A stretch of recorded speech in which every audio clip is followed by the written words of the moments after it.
ध्यान दिया है कि हमारे समाज में कुछ पारिवारिक संबंध धीरे धीरे अदृश्य हो रहे हैं।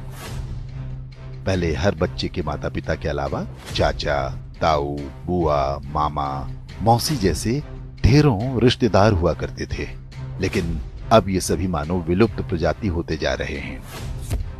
भारतीय परिवारों में रक्त के कुल 5 रिश्ते समाप्त होने की कगार पर हैं।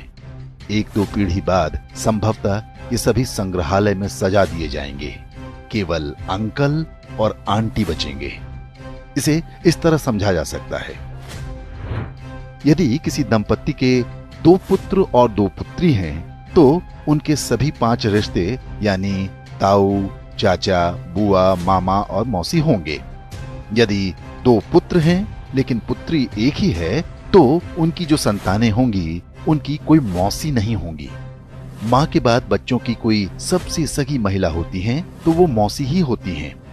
यदि किसी के 1 पुत्र और 2 पुत्री हैं, तो चाचा और ताऊ के रिश्ते नहीं होंगे। यदि 1 बेटी और 1 बेटा है, तो उनकी संतानों का न तो कोई चाचा होगा, न ताऊ, न मौसी। यदि 1 बेटा या 1 बेटी होती है, तो वो पूरी तरह से अकेला होगा। माता पिता के बाद उसका कोई रक्त संबंधी नहीं होगा। सिंगल चाइल्ड फैमिली को उनका निर्णय तीसरी पीढ़ी यानी जिनके वो दादा दादी होंगे बुरी तरह प्रभावित करेगा। उनका पौत्र या प्रपौत्र इस संसार में अकेला होगा। उसे अपने रक्त के रिश्ते की आवश्यकता होगी, तो इस पूरे ब्रह्मांड में उसका अपना कोई नहीं होगा। इसलिए दंपत्ति को सिंगल चाइल्ड के निर्णय पर गंभीरता से विचार करना चाहिए। ये न केवल हमारे बच्चों को एकाकी जीवन जीने को विवश करेगा, बल्कि हमारी हिंदू परिवार व्यवस्था को भी नष्ट कर देगा। पश्चिमी देशों में सिंगल चाइल्ड पॉलिसी भारत से पहले आरंभ हो गई थी। वहां पर इसके भयावह परिणाम सामने आने लगे हैं। ब्रिटिश विद्वान डेविड सेलबॉर्न ने एक पुस्तक लिखी है जिसका नाम है द लूजिंग बैटल विद इस्लाम। इसमें बताया गया है कि पश्चिमी समाज पर इस्लाम का अधिकार होता जा रहा है और इसका सबसे बड़ा कारण एक शक्तिशाली परिवार व्यवस्था का अभाव है।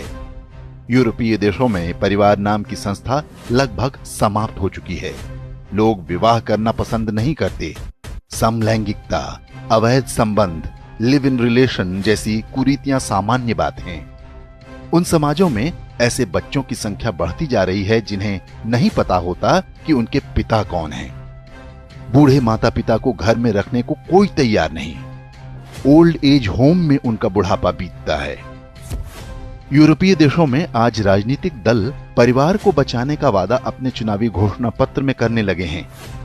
ऑस्ट्रेलिया में तो फैमिली फर्स्ट नाम से एक राजनीतिक दल भी बन गया है। पश्चिमी देशों के समाजशास्त्रियों की सबसे बड़ी चिंता ये है कि परिवार व्यवस्था को कैसे बचाया जाए। इस सब के लिए उनके पास यही सुझाव है कि एक से अधिक बच्चे पैदा हों। अब यही चुनौती भारतीय समाज के सामने भी खड़ी होने जा रही है। क्या हम समय रहते सतर्क हो पाएंगे या हमारे साथ भी वही होगा जो पश्चिमी देशों के साथ हो रहा है?